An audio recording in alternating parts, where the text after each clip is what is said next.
महाराष्ट्र के दिग्गज नेता और पूर्व मुख्यमंत्री पृथ्वीराज चव्हाण ने ऑपरेशन सिंदूर को लेकर राष्ट्र विरोधी बयान दिया।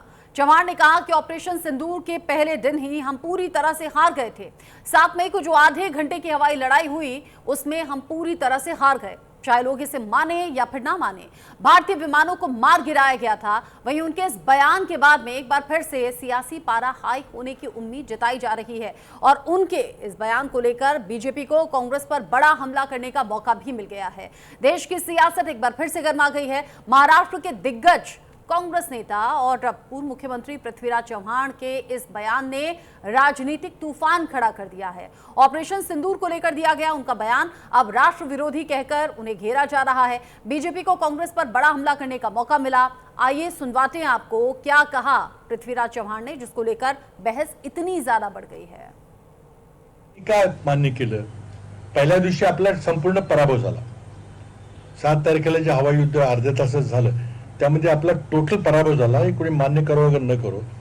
आणि त्यामुळे त्या दिवशी भारताची जी विमानं पडली त्या दिवशी सगळा भारताचा एअरफोर्स हा ग्राउंड झाला, त्यानंतर एकही विमान उडलं नाही। पण कुठेही विमान उडलं की पाकिस्तानचं तुमचं विमान ग्वाल्हेर असेल किंवा भटिंडा असेल किंवा सिरसा असेल तिथं वाढायची शक्यता असल्यामुळे आपलं कंप्लीट एअरफोर्स ग्राउंड झालं।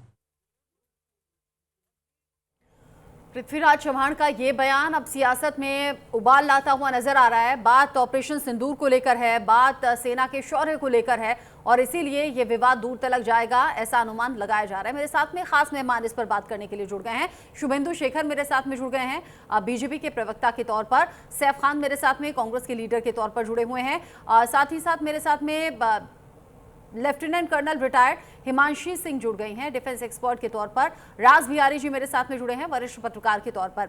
आप सभी का बहुत बहुत स्वागत न्यूज इंडिया पर जुड़ने के लिए। अब सबसे पहले एक फौजी के दिल को समझना जरूरी है। हिमांशी जी, पृथ्वीराज चव्हाण का ये बयान आपको कैसा लगा? देखिए, जो बहस है वो संसद में इस पे हो चुकी है और काफी लंबा इस पे सेशन चला था। तो मुझे लगता है कि एक पॉलिटिकल साउंड बाइट को देश की जो संरचना है, जो सुरक्षा है और जो इस तरह के मुद्दे हैं उससे दूर रहना चाहिए। देखिए, जो विजय दिवस है वो हमारे लिए बहुत ही इंपॉर्टेंट है क्योंकि उसी दिन हमने बांग्लादेश को पाकिस्तान से अलग किया था। तो मुझे लगता है ऐसे समय पे जब सेनाओं के शौर्य और पराक्रम की बात हो रही हो तो उस समय उस जगह का जो एक डेकोरम है वो मेंटेन होना चाहिए। बाकी ये राजनीतिक विवाद है, देखिए वो उनको हक है, डेमोक्रेसी है कि वो जो पूछना चाहे सरकार से पूछे, लेकिन भारतीय सेना को, उसके शौर्य को, उसके पराक्रम को इससे दूर रखना चाहिए। यही मेरा निवेदन है इन सब से। अच्छा, ऑपरेशन सिंदूर में पाकिस्तान में क्या नुकसान हुआ उसकी तस्वीरें भी हमने देखी, यहाँ भारत की तरफ क्या नुकसान हुआ उसकी तस्वीरें भी हमने देखी। सैफ खान जी, आपको लगता नहीं ये एक ऐसा मसला था जिस पर पृथ्वीराज चव्हाण को इस तरह के शब्द या फिर इस तरह की बातें बोलने से बचना चाहिए था? नहीं, देखिए, सबसे पहले रचना जी, हमें ये समझना चाहिए कि पृथ्वीराज चौहान जी की जहां आप बात कर रहे हैं तो हमें ये समझना चाहिए वो ऐसे कोई भी नेता नहीं है जो हमने ज्यादातर जो है अभी भारतीय जनता पार्टी के दौर में जो देखा कि किसी ने भी कुछ भी उठा के बोल दिया। हम उनकी बात कर रहे हैं जो ऑलरेडी जो न्यूक्लियर डील्स में यूएस के साथ रहे हैं। हम उनकी बात करें जो पीएमओ ऑफिस में रहे हैं। हम उनकी बात करें जो सीएम मुख्यमंत्री भी रहे हैं। तो वो जानते हैं, इस चीज में एक्सपर्ट है और उन्होंने अपनी जो राय रखी सामने, जिसके ऊपर आज ये चर्चा हो रही है, तो वो राय जो है वो ऑलरेडी जनरल अनिल चौहान साहब ने, यानी चीफ ऑफ डिफेंस ने पहले ही वो रख दी थी। एक दिन पहले जो है ये जब पुलवामा का ये अटैक का हुआ था तो हम जो है जनरल साहब ने ये भी बोला था कि इसको रीस्ट्रैटेजाइज करके जो है फिर हमने बहुत अच्छी विक्ट्री जो है वो की। तो चौहान साहब का जो कहना है या पृथ्वीराज चौहान साहब ने जो दिया है वो ऑलरेडी जो स्टेटमेंट अनिल चौहान साहब जो है चीफ ऑफ आर्मी दे चुके हैं, ये सबके ऊपर रिकॉर्ड्स में है। मगर आज जो हम ये बात कर रहे हैं कि ये क्यों बोल दिया, तो मुझे लगता है कि पूरी बात करनी चाहिए कि सबसे पहले ये अटैक ही क्यों हुआ, और अगर ये अटैक हुआ तो रिटेलिएशन में जो है हमारे जो है एक्सटर्नल अफेयर्स मिनिस्टर जो है उनको कॉल करके पाकिस्तान में बताना चाहिए था कि हम क्या अटैक करने वाले हैं। हमें यह भी बताना चाहिए था कि ऑपरेशन सिंदूर जो है उसको जो सीज फायर करवाया गया कि डोनाल्ड ट्रंप जो श्रेय ले रहे हैं या बोल रहे हैं कि मेरी वजह से, तो हमें इन सब के ऊपर जो है चर्चा करने की जरूरत है। पहलगाम में जो घटना हुई ना, वो बड़ी दिल को दुखाने वाली थी। नाम पूछा, धर्म पूछा, मार डाला। जाहिर सी बात है देश भर में बहुत ज्यादा गुस्सा था। ऑपरेशन सिंदूर लॉन्च किया गया, पाकिस्तान में बड़ी तबाही थी, जगह जगह जो बड़ा नुकसान था उसकी तस्वीरें बाकायदा सामने आई। तस्वीरों के साथ साथ सैटेलाइट पिक्चर्स भी सामने आई। मतलब उसमें कोई शक नहीं था कि जो आतंक के बीच पाकिस्तान ने बोए वहां नुकसान हुआ है। इसमें भी कोई दो राय नहीं थी कि हमारे यहाँ भी आम लोग भी मारे गए, हमारे जवान भी शहीद हुए और हमने भी वो नुकसान झेला अलग अलग तरीकों से, जो पाकिस्तान की हिमाकत थी। लेकिन क्या पृथ्वीराज चव्हाण को ये बात सार्वजनिक तौर पर बोलनी चाहिए थी? मतलब मैं ये जानती हूँ, आप ये जानते हैं कि नुकसान हुआ, लेकिन उनका कहना कि पहले ही दिन हम हार गए थे, वायुसेना पूरी तरह से पीछे कर दी गई थी, कोई जहाज नहीं उड़ाना था क्योंकि जान रहे थे पाकिस्तान मार देगा। मतलब इस तरह की शब्द, पहले ही दिन हम हार गए थे, क्या ये शब्द होने चाहिए थे? नहीं, देखिए, हार नहीं गए थे, हमने बहुत अच्छी जीत उसमें हासिल की थी। आदमी ने जो है अपना ऐसा कमाल करके दिखाया था, मगर वो रीस्ट्रैटेजाइज जरूर किया गया था। पहले दिन जो है ये दिक्कतें हमें जरूर आई थी। यही चीज जो है चीफ ऑफ डिफेंस ने कही है, ये बात एग्जैक्ट डायलॉग टू डायलॉग कहा है, ये जो रिपीट किया गया है। तभी मैं बोल रहा हूं, ये ऐसा नहीं है कि भारतीय जनता पार्टी की तरह जो हम ये लीडर्स जैसे नेपाल सिंह जो हैं, रामपुर के जो एक्स पूर्व सांसद रह चुके हैं, वो ये बोलते हैं कि आदमी तो सिर्फ मरने के लिए पैदा होते हैं। मैं उनकी स्टेटमेंट्स की बात नहीं कर रहा हूं, मैं उनकी बात कर रहा हूं जो ऑलरेडी पीएमओ ऑफिस में रह चुके हैं, जो ऑलरेडी इस चीज के अंदर इन है। तभी उन्होंने वही स्टेटमेंट दोहराए जो अनिल चौहान साहब ने, जो जनरल हैं हमारे, उन्होंने कहा था, फिर रीस्ट्रैटेजाइज करके आजकल तरीके अटैक के भी बदल चुके हैं। नेता अगर इस तरह के शब्द बोलता या बीजेपी का कोई लीडर बोलता, तब आपके ये शब्द नहीं होते। ये मैं जान रही हूँ, आपकी भी एक मजबूरी है कि आप भी कांग्रेस से जुड़े हुए हैं, पृथ्वीराज चव्हाण भी कांग्रेस से आते हैं, तो आप खुलकर उनका विरोध कर नहीं पाएंगे। पहले दिन हार गए थे, फिर आप कह रहे हैं बड़ा अच्छा परफॉर्म किया, बड़ा अच्छा हमारी सेना लड़ी, हम तो जीत गए। मतलब ये थोड़ा सा मैनिपुलेटेड लग रहा है बातचीत। शुभेंदु शेखर अवस्थी जी, ये बयान देने की जरूरत थी क्या? देखिए रचना जी, कांग्रेस का दुर्भाग्य है कि मोदी जी को गाली देते देते वो भारत को गाली देने लगता है, सेना को गाली देने लगता है। मैं सैफ खान साहब से पूछूंगा, क्या पृथ्वीराज चौहान जी का दिया हुआ बयान कांग्रेस का बयान है? हाँ ना में जवाब दें। नहीं, सबसे पहले तो ये उनका निजी, उनकी पर्सनल अपनी, सुनिए, आपने सवाल पूछा, जवाब अभी की बात कर रहा हूं। उन्होंने जो ये स्टेटमेंट्स पास किए हैं, तो ये क्या आपने अनिल चौहान साहब से, चीफ ऑफ डिफेंस से पूछा कि उनके बयान थे या नहीं थे? पहले तो आप ये बोलते, मैंने आपको पूरा सुना, आपने जवाब पूछा। शेखर जी, उन्होंने कहा ना, आप हमारे चीफ ऑफ डिफेंस जो है अनिल चौहान साहब की स्टेटमेंट से सहमत थे या हैं या नहीं है? आप जवाब दे दीजिए। ठीक है, शेखर जी बोलिए। इतना देखिए, इतना आप परेशान क्यों हो रहे हो? मैंने तो ये कहा, मैं तो आपसे सवाल पूछ रहा हूँ, आपने आपसे हाँ या ना में जवाब पूछा था। मैंने बोला हाँ या ना में जवाब दीजिए। आप यहाँ पर आप मैनिपुलेट करना चाह रहे हैं, आप यहाँ पे मैनिपुलेट करना चाह रहे हैं, आप तो घबरा गए, मैनिपुलेट कराना चाह रहे हैं आप। नहीं मैनिपुलेट कर, मैं तो आपसे पूछ रहा हूँ, अनिल चौहान साहब के बिल्कुल स्टेटमेंट से अच्छा सैफ जी, जवाब बोल रहे थे हाँ तो कोई नहीं बोल रहा था। सैफ जी, जवाब बोल रहे थे तो कोई नहीं बोल रहा था। हमारे जो एक्सटर्नल शांति बनाए रखें प्लीज। जब पाकिस्तान में बोल देते हैं कि अटैक जो है हम करने वाले हैं, शुभेंदु शेखर जी को बोलने दें। सैफ जी, जवाब बोल रहे थे कोई नहीं बोल रहा था, सहमत है। जवाब बोल रहे थे, किसी ने नहीं रोका, किसी ने नहीं रोका। शांत हो जाए आप, शांत हो जाए। बात से भी सहमत है। हाँ सैफ जी प्लीज, आप लॉजिकल बात करते हैं, फैक्ट्स पर बात करते हैं, प्लीज इस तरह की बहस नहीं, शांत हो जाए। शुभेंदु शेखर जी अपनी बात। मैं तो ये कह रहा हूँ, कांग्रेस ने कल कहा कई स्टेटमेंट्स में कि ये कांग्रेस का बयान नहीं है, पहला चीज तो उसको जस्टिफाई क्यों कर रहे हैं। दूसरा, अभी रचना इन्होंने कहा कि उन्होंने ये कहा कि आधे घंटे में हार गए थे, बाद में बहुत अच्छा लड़के उन्होंने ठीक कर लिया। कहा इन्होंने ये बात? पृथ्वीराज चौहान जी का कोई बयान आप देखिए और पूरा सुनिए, उसमें ये कहीं नहीं कहा कि पहले आधे घंटे में तो हार गए थे, बाद में हम जीत गए।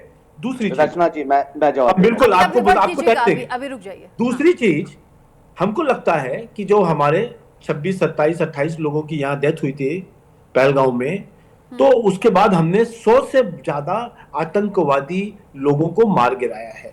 और ये सेना के लोगों ने बाकायदे प्रेस कॉन्फ्रेंस करके बताया है देश को।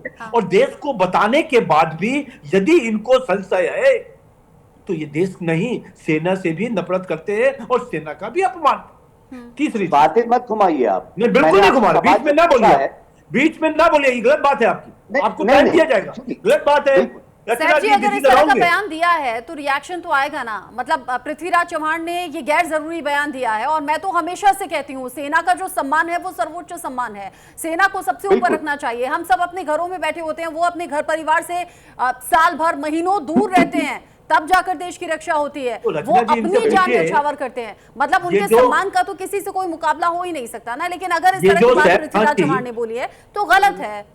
रचना जी, ये सैफ खान जी जो बोल रहे हैं कि उन्होंने ये कहा है कि पहले हार गए थे फिर जीत के बहुत अच्छा काम किया, ये कहीं बयान में है? नहीं, ऐसा सैफ जी का कहना है, ये बयान में ऐसा सैफ जी का कहना है कि शुरुआत में ऐसा हुआ था, बाद में तो ये झूठ बोल रहे हैं, ये खाली उसके ऊपर मलहम लगाने की कोशिश कर रहे हैं। आप सेना को नफरत करते हैं, आप भारत से नफरत करते हैं, आप पाकिस्तान के साथ खड़े हैं, सेना का मनोबल गिरा रहे हैं। ठीक है, ठीक है, ठीक है, आप दोनों आपस में लड़ रहे हैं ना। मैं राज बिहारी जी को ले आती हूँ बीच में डिबेट में। राज बिहारी जी, हम लोग हमेशा से सेना के शौर्य की, उनके सम्मान की बात करते हैं, उनके बलिदान की बात करते हैं।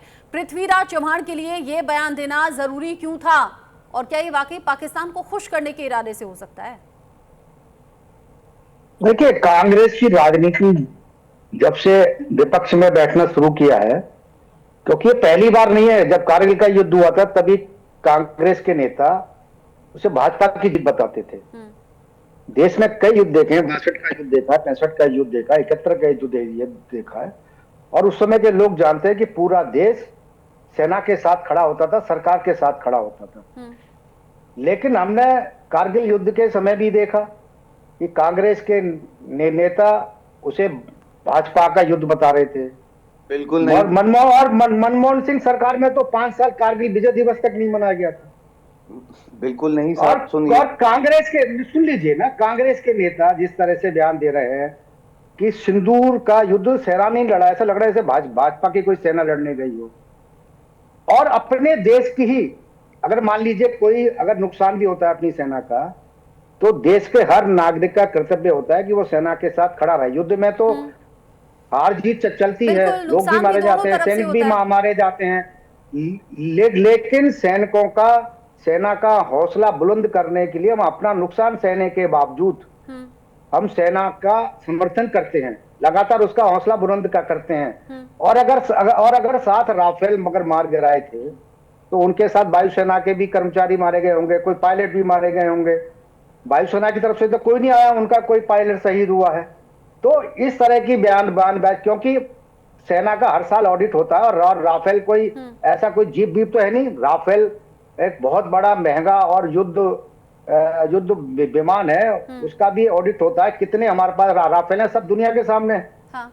तो इस तरह की बातें करके कि हमारे पाकिस्तान की, दरअसल चौहान जो ने पाकिस्तान ने दावा किया था कि अपने साथ राफेल मार गिराए, और पाकिस्तान की तरफ से आज तक कोई दावा नहीं आया कि भाई राफेल का मलबा भी गिरा होगा। जैसे भारतीय सेना ने आतंकवादियों के ठिकानों को नेस्तनाबूद किया था तो बाकायदा फोटो जारी किए थे, पाकिस्तान में हाहाकार मच गया था। जो आतंकवादी आकाएं उनके भी रिश्तेदार मारे गए थे, वो आज तक रोते हुए दिखाई दे रहे हैं।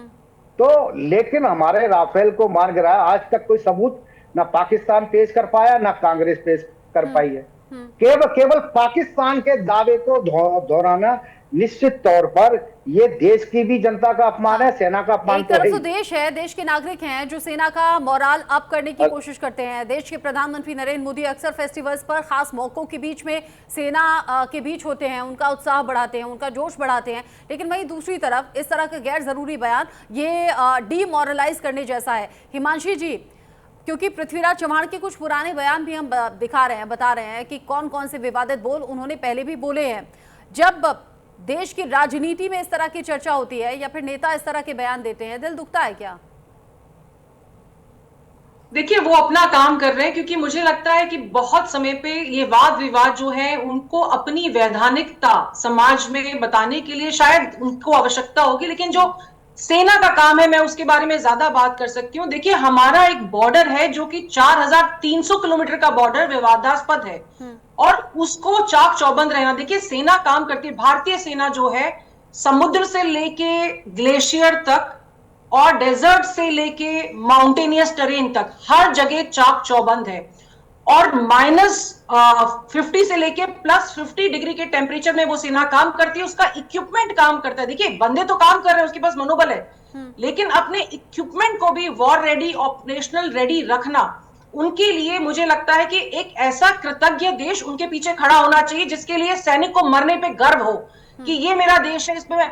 लेकिन अगर आप हर चीज को विवादित कर देते हैं तो उसके प्रति आप कहां कृतज्ञता का भाव रख रहे हैं? उसके परिवारों के प्रति क्या कृतज्ञता का भाव रख रहे हैं? वो सैनिक जो वापस नहीं आए, जो 1962 के वॉर में फ्रीज हो गए, जो सैनिक कारगिल की चोटियों से वापस नहीं आए, अगर आप इस तरह के बयान करते हैं तो डेफिनेटली सेना के मनोबल पर असर पड़ता है। लेकिन फिर भी मैं कहूंगी कि जो पराक्रमी और वीर सैनिक भारत के हैं, वो आज भी अपने आप को सर्वस्व न्यौछावर करने से पहले कभी पीछे मुड़कर ये नहीं देखते कि हमारी राजनीति में क्या चल रहा है। वो जो कसम खाते हैं अपनी कसम परेड के समय पे कि कभी भी कहीं पे भी जैसे भी उनको आदेश दिया जाएगा जाते हैं और अपना काम करते हैं। तो मुझे लगता है बहुत जरूरी है कि सेना से बहुत कुछ ये देश सीखे। बिल्कुल बिल्कुल सही बात है। सैफ जी, अगर 1 मिनट के लिए मैं कहूं कि आप भूल जाएं, आप कांग्रेस के प्रवक्ता हैं, एक आम नागरिक होने के नाते, एक भारतवासी होने के नाते, आप सेना को लेकर क्या सोचते हैं? ऑपरेशन सिंदूर को लेकर क्या सोचते हैं? देखिए, ऑपरेशन सिंदूर एक सक्सेस जरूर हुआ है, मगर उसके पीछे एक प्लानिंग और हमारी सेना की प्लानिंग से लेके, ताकत से लेके, हर चीज जो हमेशा सेना जो इस्तेमाल करती आई है, आज से नहीं बहुत पहले से। आपको याद होगा कि जब 90,000 सोल्जर्स पाकिस्तानी के घुटनों के बल गिरे थे। आपको याद होगा जब 5 लाख टैंक्स जो है डिस्ट्रॉय हुए थे। आपको याद होगा जब पाकिस्तान के 2 टुकड़े हुए थे। तो ये तो सब जो है सेना, हमारी सेना पे हमें हमेशा गर्व था, है और हमेशा रहेगा, इसमें कोई दो राय नहीं है। खैर, हम जो ये आज जो टॉपिक डिस्कस कर रहे हैं, जिसके ऊपर जो है बोल दिया गया, ऐसे तो नेपाल सिंह ने बोला था कि आर्मी पैदा ही हुई है मरने के लिए। उनको क्या स्टेप्स उठाए जो है भारतीय जनता पार्टी ने। जो अगर हम अब ये बात करें कि इन्होंने ये स्टेटमेंट्स क्यों दिए हैं, तो इन्होंने ये स्टेटमेंट्स एज इट इज वैसे के वैसे ही उठा के सामने रखे जो अनिल चौहान जी ने, चीफ ऑफ डिफेंस ने रखे थे। मगर नेपाल सिंह या फिर आरएसएस ये कहती है कि मैं 3 दिन में आर्मी पैदा कर देती हूँ, इंसल्ट करती है जो है वो हमारे देश के आर्मी की। उसके ऊपर क्या स्टेप होता है? भारतीय जनता पार्टी एक विंग है सिर्फ आरएसएस का, इसमें कोई दो राय या दो इनकार नहीं किया जा सकता। और मुझे लगता है हमारे जो विदाउट बायसनेस, क्या आप ये बताएंगे पृथ्वीराज चव्हाण का बयान आपको ठीक लगा क्या? नहीं, देखिए, सबसे पहले ऐसे कोई भी बयान को जो है रिफ्रेम करके बहुत क्लैरिटी से सामने लेके आना चाहिए। ये मैं बहुत जरूरी और प्रश्न समझता हूं कि बहुत क्लियर जो है आना चाहिए। और सम्मान जो है हमारी आदमी का था, है और हमेशा रहेगा, इसमें कोई दो राय है नहीं और हो भी नहीं सकती। ठीक है, ऐसे बयान जो हैं वो पार्टी को भी डैमेज दे जाते हैं कई बार। हालांकि जब इस तरह के विवादित बयान सामने आते हैं तो पार्टी कह देती है ये उनका अपना निजी बयान है, इससे हम किनारा करते हैं। लेकिन शुभेंदु शेखर अवस्थी जी, जब अभी हाल ही में दिल्ली ब्लास्ट हुआ है, जब व्हाइट कॉलर टेररिस्ट यानी कि डॉक्टर्स अलग अलग दिशाओं में पकड़े गए, पाकिस्तान से कनेक्शन सामने आया, जब देश भर में ऑपरेशन सिंदूर पार्ट 2 की डिमांड भी हो रही है और उस पर बात भी हो रही है, तब ऑपरेशन सिंदूर पर ये जो पृथ्वीराज चव्हाण का बयान है, क्या ये सोची समझी स्ट्रैटेजी हो सकती है क्या? मेरे को, मैंने पहले भी रचना जी अपने बयानों में कहा है कि कई बार कांग्रेस भी पाकिस्तान की तरफ से खड़ी हो जाती है। वहां पे उनके पास कोई वो तो नहीं है, पर मनोबल गिराने का बड़ा काम करती है और वो करती रही है। मैं खाली एक ही चीज पूछना चाहता हूँ सैफ खान साहब से कि कांग्रेस के काल में भी बहुत सारे युद्ध हुए, जिसमें इंदिरा गांधी जी ने युद्ध लड़ा होगा और 62 का युद्ध हुआ। हमारे जवान युद्ध लड़ते हैं जनाब, और हमें ना खिताब लेने की आदत नहीं है। बीच में इस तरीके से कामयाबी है हमारे जवानों की है। टाइम कम मैं किसी प्राइम मिनिस्टर इस तरीके से नहीं, टाइम कम है, आपस में मत लड़िए। सैफ जी, मैं थोड़ा कह सा रहा हूं, पेशेंस रखें। आप जब आप बोलते हैं तब सब शांत रहते हैं, प्लीज पेशेंस रखें, प्लीज। मैं ये कह रहा हूं, कभी भी कांग्रेस के शासनकाल में कोई युद्ध हुआ और भारतीय जनता पार्टी या जनसंघ या आरएसएस ने युद्ध पे सवाल उठाया हो? आपको शर्म नहीं आ रही? आज तक का एक भी इंस्टेंस बता दीजिए, हार हो या जीत हो, हम आपके साथ खड़े रहे, सेना साथ में खड़ी रही, कांग्रेस के साथ में खड़ा रहा विपक्ष, पर आज जब हम लड़ाई युद्ध कर रहे हैं तो भाजपा जब युद्ध कर रही है और सेना को एक मनोबल देने का कोशिश कर रही है, जब भाजपा की सरकार है, तब आप विपक्षी के रूप में काम कर रहे हो। सेना लड़ाई कर रही है दूसरे देश के साथ, सेना लड़ाई कर रही है दूसरे देश के साथ। आपको शर्म आनी चाहिए। कहा ये सवाल बोला कि पाकिस्तान से झगड़ा होता है, किसने कहा नहीं है? मैं कह रहा हूं, मैं पहले ही क्लियर कर दूं, आपस में क्यों लड़ते हैं? आप आपस में क्यों लड़ते हैं बार बार? सर जी बीच में क्यों बोलते हैं आप? नहीं, मैं तो सिर्फ अपना पॉइंट बीच में दे देता हूँ, टाइम दिया बहुत क्लैरिटी है। और जाएगा। इसलिए बोल रहा हूँ कि आप देश के लिए कोई भी स्टेप लेते हैं या हमारे जवान लेते हैं तो हम आपके साथ में खड़े हैं। आप कैसी बात कर रहे हैं सैफ खान जी? आप कैसी बात कर रहे हैं? मतलब सेना को ऑपरेशन चलाएगी और उसमें भारत सरकार का कोई रोल नहीं होगा, ये कैसी बात है? मतलब इससे पहले यूपीए सरकार में जब युद्ध लड़े गए तो भारत सरकार का कोई रोल नहीं था क्या? कोई इंस्ट्रक्शंस नहीं थे क्या? क्या बात कर रहे हैं? भारत सरकार का रोल तो फिर जो है 90,000 जब सोल्जर्स जो घुटनों के बल थे तो भारत सरकार का रोल, कांग्रेस की गवर्नमेंट थी, क्या युद्ध सेना लड़ती है लेकिन क्या भारत सरकार का कोई रोल नहीं होता? नहीं, मैं आप देखो, तभी मैं कह रहा हूँ हमें रोल नहीं चाहिए ना, युद्ध होता है, विपक्ष को साथ में खड़ा होना चाहिए। बिल्कुल, पर दुर्भाग्य है कांग्रेस का, बिना किसी वर्ग के साथ में खड़ा होना चाहिए। राज बिहारी जी, आपका एंड कमेंट प्लीज। देखिए, सेना भी जो है भारत सरकार के तहत ही है और जो देश का नेतृत्व होता है सेना पर उसका भी असर पड़ता है। आज सेना के बड़े बड़े अफसर कहते हैं कि हमको जो छूट मिली है उसके कारण हम सीमा पर बड़े मजबूत है। अब हमें दिल्ली से कोई फोन का इंतजार नहीं होता, हमें अपनी गोलियां कितनी खत्म हुई हैं गिनानी नहीं पड़ती हैं। पहले हमें दिल्ली के आदेश का इंतजार होता था हमें क्या करना है। हाँ। लेकिन अब अगर गोली चलती है तो हम गोली का जवाब गोली से देते हैं। हमें कोई दिल्ली से ऑर्डर का इंतजार नहीं रहता। हाँ। पहले नहीं देते थे। नहीं, सेना को फ्री हैंड बाद में दिया गया ना सैफ खान जी, सेना को फ्री हैंड बाद में दिया गया। को जिसने हम पे अटैक करने की कोशिश की थी या की थी, आप ये कहना चाह रहे हैं नेशनल चैनल पे? पहले बड़ी ऐसी घटनाएं हुई हैं जब ठीक है, ये आपस में छींटाकशी चलती रहेगी। मेरे पास टाइम की कमी है। शुभेंदु शेखर अवस्थी जी, सैफ खान जी, राज बिहारी जी, हिमांशी सिंह जी, बहुत बहुत शुक्रिया आप सभी का साथ में जुड़ने के लिए। ऑपरेशन सिंदूर जिसमें सेना का शौर्य साफ नजर आया, पहलगाम में हुई आतंकी घटना का बदला एक तरीके से भारत की सेना ने लिया, लेकिन अगर उसको लेकर कांग्रेस के वरिष्ठ नेता इस तरह के उल जुलूल बयान देते हैं तो फिर विवाद खड़ा होता है और रिएक्शंस अब जमकर आगे सामने आएंगे। हालांकि हम भी इस बयान की निंदा करते हैं। सेना का सम्मान सबसे ऊपर होना चाहिए क्योंकि उनका बलिदान भी सबसे ऊपर होता है। छोटा सा ब्रेक।